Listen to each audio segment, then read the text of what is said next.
여러분, 이런 분 주변에 한 명씩은 있지 않습니까? 내가 가만 안 둔다 고 소리를 빽 지르고는 막상 상대방이 버티니까 슬금슬금 꽁무니를 빼는 사람. 그런데 그게 지금 세계 최강대국 미국의 대통령 얘기입니다. 트럼프 대통령이 이란에 48시간 안에 호르무즈 해협 열어, 안 열면 발전소 싹 다 초토화한다, 이렇게 불벼락 같은 최후 통첩을 날렸습니다. 그런데 딱 그 시한이 몇 시간 남은 순간 갑자기 트루스 소셜에 글 하나를 올립니다. 이란이랑 생산적인 대화를 나눴다. 5일간 공격을 유예한다. 네, 또 그입니다. 또 말을 바꿨습니다. 그의 말 한마디에 전세계 증시는 폭락과 폭등을 반복합니다. 미친 거 아닙니까?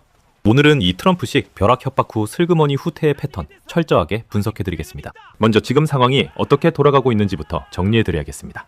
올해 2026년 2월 말 미국과 이스라엘이 장대한 분노 오퍼레이션 마이티 브레스 작전을 개시하며 이란에 대한 대규모 공습을 시작했습니다. 당초 이 전쟁은 단기전으로 끝날 거라는 전망이 많았지만 지금은 벌써 4주째 전쟁이 이어지고 있는 상황입니다. 문제는 이란이 만만치 않게 버티면서 이른바 에너지 전쟁이 벌어졌다는 겁니다. 이스라엘이 이란의 가스전인 사우스 파르스를 폭격하자 이란은 카타르 LNG 시설, 쿠웨이트 정유 시설을 타격하며 맞불을 놨습니다. 그리고 결정적으로 이란이 세계 에너지 수송의 핵심 동맥인 호르무즈 해협을 사실상 봉쇄해버렸습니다. 여기서 잠깐 호르무즈 해협이 얼마나 중요한 곳인지 짚고 넘어가겠습니다. 이곳은 전 세계 석유 수송량의 약 20%가 통과하는 에너지 수송의 젖줄입니다. 이 해협이 막히자 국제유가는 전쟁 시작 이후 무려 55% 가까이 폭등했고 배럴당 약 112달러 수준까지 치솟았습니다. 전 세계 경제가 비상등이 켜진 겁니다.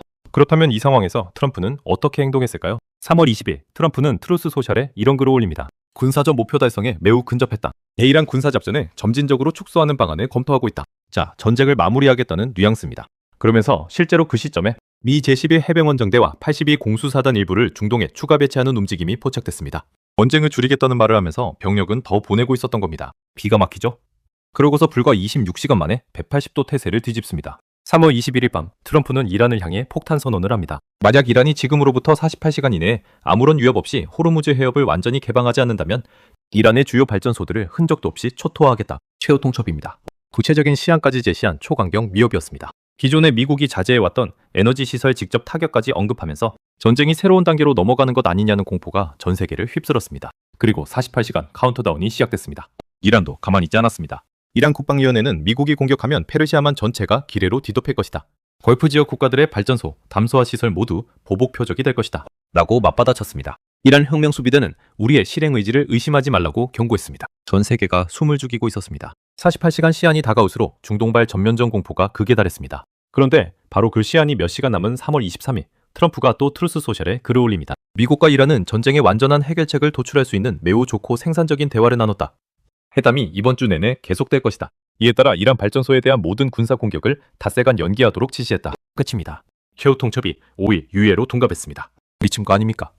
이게 처음 있는 일이냐고요? 절대 아닙니다. 미국 경제 전문지 포브스와 여러 분석기관들이 추적한 결과 트럼프는 최소 30번 이상 공개적으로 입장을 번복했습니다. 심지어 지난해 4월 상호 관세를 처음 공개한 날부터 불과 3개월 사이에 무려 28차례 관세 관련 입장을 뒤집었다는 기록도 있습니다. 그래서 미국에서는 트럼프를 가리키는 신조어가 생겼습니다. 바로 타코.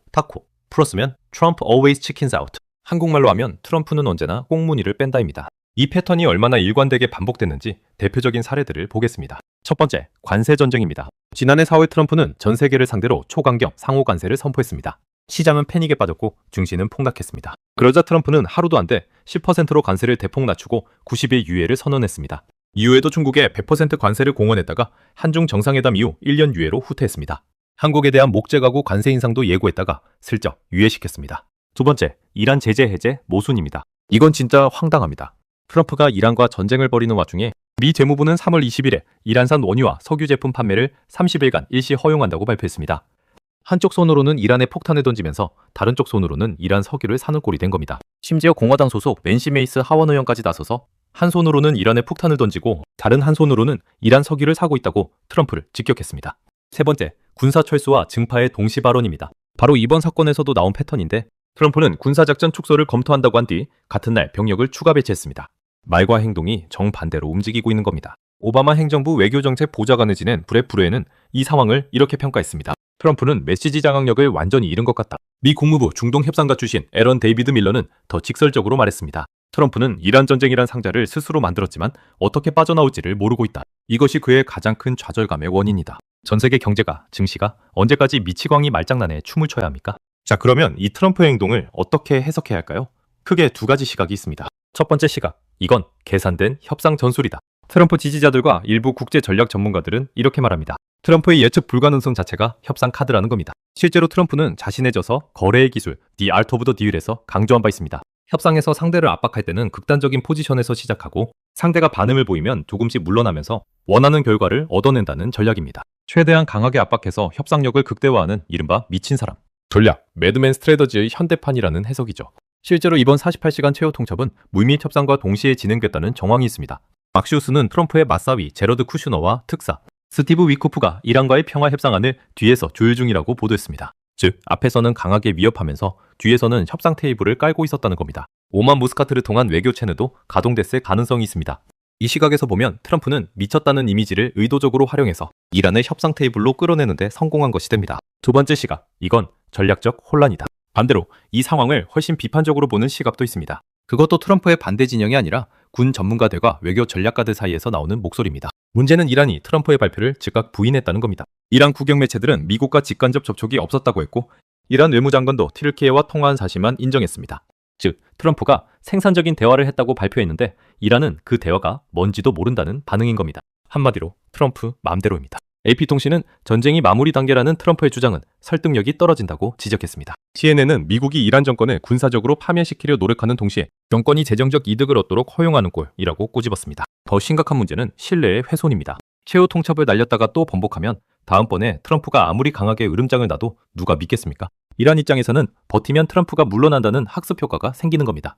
이란이 5일 유해를 핵무기 프로그램 진전의 시간으로 활용할 가능성도 배제할 수 없습니다. 한국 국제전략 전문가들도 이렇게 경고합니다. 로이터 여론조사에서 미국 국내의 이란 공격 지지율은 고작 27%에 그쳤습니다. 에너지 가격 급등에 따른 인플레이션 압박, 국내 여론 악화, 동맹국들의 연합작전 불창, 이 모든 요소가 트럼프를 압박하고 있다는 겁니다. 결국 이번 후퇴는 계산된 전술이 아니라 사면초가 상황에서 어쩔 수 없이 물러선 것일 수 있다는 겁니다. 이게 먼 나라 얘기가 아닙니다.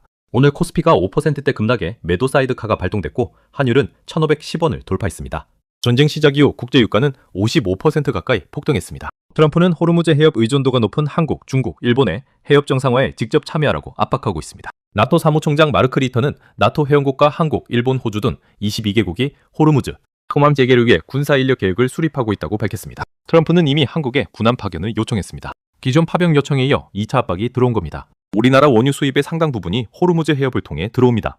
해협 봉쇄가 장기화될 경우 에너지 수급이 흔들리고 물가와 경제 전반에 직격탄이 날아옵니다. 국제에너지기구 IEA 수장 파티비롤은 이 위기가 1970년대 두 차례 오일 쇼크와 러시아 우크라이나 전쟁을 합친 것보다 에너지 시장에 더 나쁜 영향을 미치고 있다고 경고했습니다. 문제는 트럼프를 믿을 수 없는 상황에서 우리 정부가 어떤 결정을 내려야 하느냐 하는 겁니다. 트럼프가 강하게 파병을 요청하다가도 갑자기 유예를 선언하고 협상 모드로 들어가는 이 상황에서 한국이 군함을 파견했다가 상황이 급반전되면 어떻게 됩니까? 반대로 버텼더니 트럼프가 진짜 공격을 감행하는 시나리오도 있습니다. 트럼프의 오락가락 외교 아래서 한국은 어느 장단에 맞춰야 할지 알 수 없는 전략적 불확실성의 한가운데 서 있습니다. 오늘 이 사건에서 우리가 가져가야 할 핵심 포인트 3가지로 정리해드리겠습니다. 첫째, 트럼프의 최후 통첩은 진짜 최후 통첩이 아닐 수 있습니다. 48시간이라는 시한을 딱 부러지게 제시했지만 정작 그 시간이 다가오자 5일 유예로 슬그머니 물러났습니다. 관세도 군사 위협도 패턴은 똑같습니다. 강하게 위협하고 상대가 버티거나 상황이 불리해지면 한 발 물러섭니다. 이 패턴을 이해하지 못하면 트럼프 외교의 본질을 놓치게 됩니다.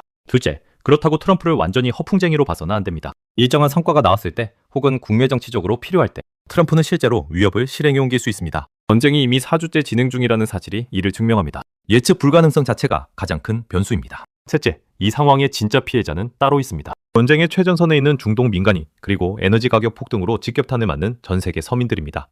오늘 주유소에서 기름 넣을 때 체감하는 그 가격 상승이 트럼프의 트루스 소셜 게시글 하나에 출렁이는 현실. 우리는 이 구조를 냉철하게 직시해야 합니다. 앞으로 5일 이란과의 협상이 어떤 방향으로 흘러갈지 그리고 트럼프가 또 어떤 트럼프 카드를 꺼낼지 저희 채널에서 계속 추적해드리겠습니다. 여기까지 봐주셔서 감사합니다. 좋아요와 구독, 알림 설정은 언제나 큰 힘이 됩니다.